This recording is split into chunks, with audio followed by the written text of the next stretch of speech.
the second habit, which is to begin with the end in mind. So if you remember back to habit 1, we spoke about that metaphor of you being the programmer, the computer programmer of your life. Okay, so if that is what habit 1 is, then habit 2 is you need to write the program.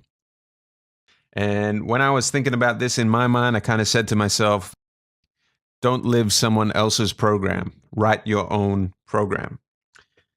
And basically, this habit is all about taking personal leadership over your life.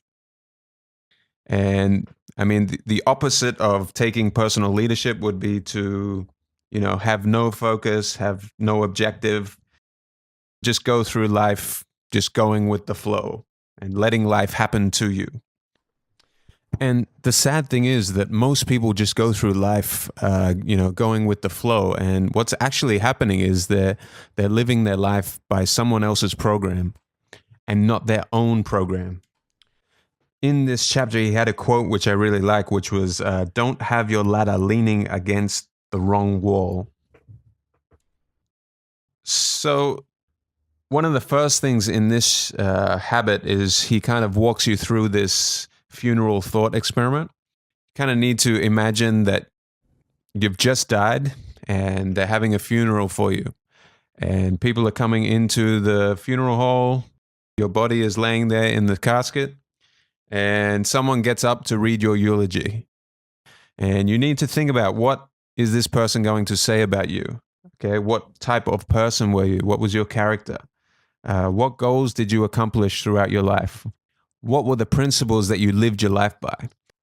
And I've found that when you actually do take a few minutes to go through this thought experiment, it does put things into a different perspective when you need to think about things from a different angle. So from the angle of after you're gone.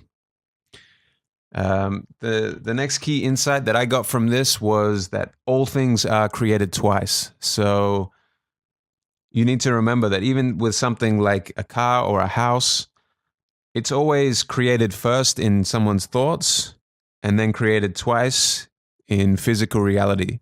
So it's important to remember just how powerful your thoughts are, because everything initially resides in the mind and then it's recreated in the physical universe.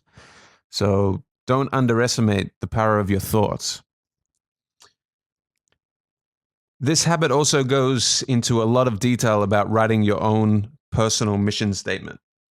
And this is kind of a document for your life, kind of your guiding principles, your values. If we go back, it's kind of like thinking about a program. What are the key principles that this program runs on? What would you like to be like? What do you want to achieve? And what are your values and principles? And that's the most important part, your values and your principles. So he also mentions that this is not something that you just sit down and quickly invent. This is something that can take weeks, even months to come up with and perfect. And actually, perfect is not the right word, because you will never perfect it. This is something that's an evolving document. So it's something that will continue to evolve as you evolve yourself. So the key main takeaway from this habit is that you need to write the program. Don't live someone else's program. Or as he puts it, don't have your ladder leaning against the wrong wall.